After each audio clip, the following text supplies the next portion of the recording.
3 sentences is all it took for them to decide who I was. One look at my hoodie, one glance at my face, one quiet agreement between strangers that I didn't belong where I was sitting. And yeah, that decision ended up costing an airline hundreds of millions of dollars, but that's not where the story really starts. It starts with exhaustion, the kind that sinks into your bones. I was at Atlanta Airport late afternoon, rain smearing the windows like someone had dragged a dirty hand across the glass. Flights delayed, tempers short. I hadn't slept in almost 2 days. No shave. Same hoodie I'd been wearing through back-to-back meetings. Same beat-up duffel bag that's been with me longer than most people I know. I was sitting in the corner of the lounge hood, up headphones on, tapping at my cracked phone, not scrolling for fun, just checking numbers, answering messages, keeping things moving. To anyone watching, though, I looked like a problem waiting to happen. You know what I mean? Not dangerous, not loud, just out of place. And in certain rooms, that's enough. When they called boarding for my flight to Dublin Group 1, I felt relief more than anything. Just get me on the plane, let me close my eyes, let the world shut up for a few hours. I lined up, scanned my boarding pass, and the gate agent did that thing. The pause. The look from the screen to my clothes and back to the screen. Like the computer had made a mistake by letting me exist there.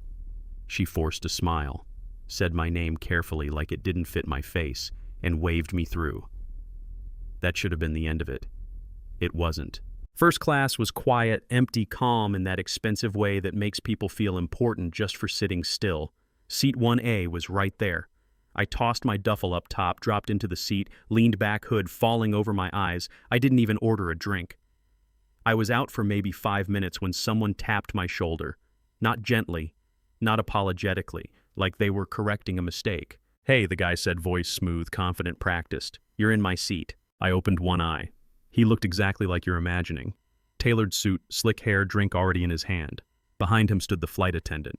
Older, stiff posture, tight smile that said she'd already chosen a side. He didn't ask to check my pass. Didn't wonder if there was confusion. He just assumed. 1A is mine, he said. I always sit there. I told him to check his boarding pass. I said it calmly, no edge, no attitude. He laughed. Not nervous laughter, not awkward laughter. The kind that says you've already lost. He turned to the flight attendant and said, "Can you deal with this? I didn't pay what I paid to sit next to this." Didn't even finish the sentence. Didn't have to. The attendant asked for my boarding pass. I showed it to her. Clear as day. My name. Seat 1A. She stared at it for a second, frowned, and then said the words that changed everything. "This looks like a system error." I remember just staring at her thinking, did she really just say that out loud? I told her it wasn't an error. I paid full fare. I was tired. I was trying to sleep. The guy leaned closer, lowered his voice like he was doing me a favor. Said he didn't know how I got the ticket, stolen card, hacked app, whatever, but people like him paid good money so they didn't have to deal with people like me. And there it was, the sentence that snaps something old inside you.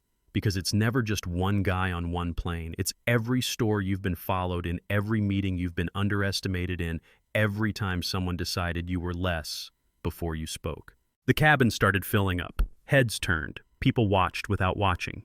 Lorraine, that was the attendant's name, stopped pretending. She told me to gather my things, said she could move me to economy, plus extra legroom like it was a favor.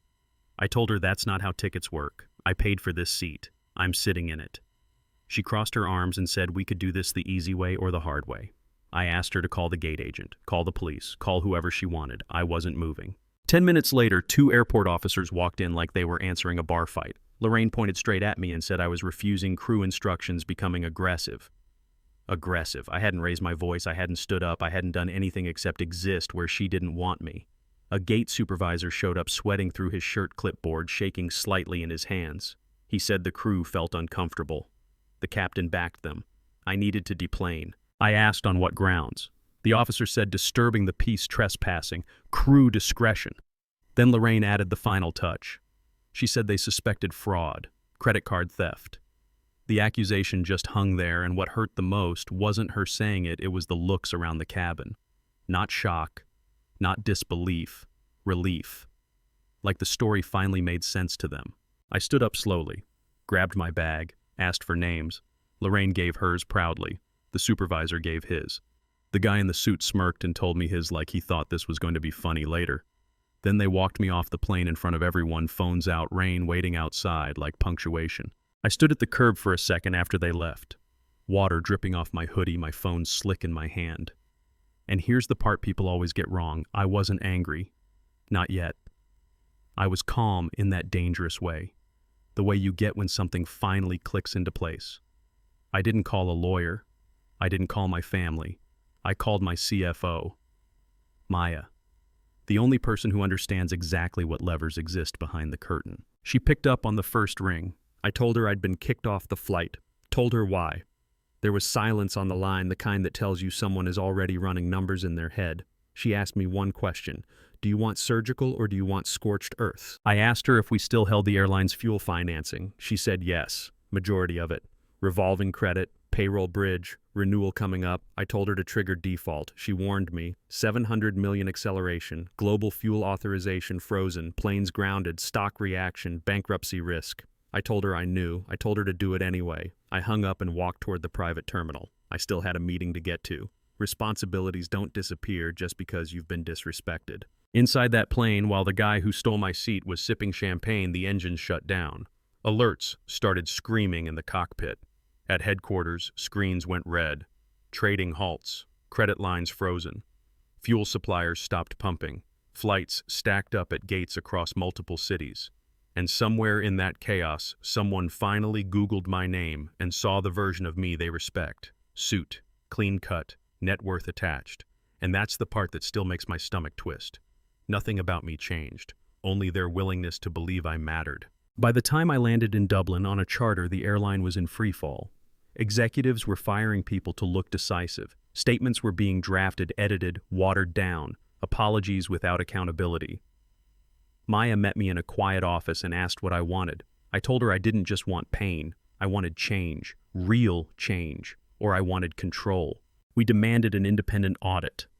Discrimination, profiling, loyalty abuse, crew discretion, leadership changes, not cosmetic ones. While they scrambled, we moved quietly, bought debt from nervous bondholders, accumulated equity while the stock was on the floor. No press releases, no noise, just math. A week later, I owned the majority stake in the same airline that had dragged me off a plane for not belonging.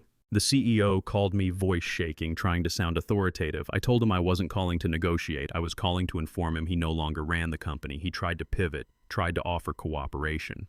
I told him his culture was the problem and he was done. I told him to leave the corporate card on his desk. Yeah, that happened. As for the guy who wanted my seat so badly, he lost more than a flight. Sponsors backed away. His firm cut him loose. The video from the cabin went viral. People don't like seeing how casually cruelty gets justified. A few weeks later, he tried to fly again, same airline, thinking time had smoothed things over. My assistant asked if we should deny him. I said no, let him fly, just not up front. He walked onto that plane, confident, looked at his boarding pass, and found himself in a middle seat by the lavatory. And for 7 hours, he got a very different view of entitlement. Now here's where it gets uncomfortable. Some people say I went too far, that I punished too many people for one moment. That money shouldn't be used like that. Others say systems don't change unless they're forced to feel consequences. That quiet complaints get buried, but financial reality gets attention. I know where I stand, but I'm genuinely curious where you do.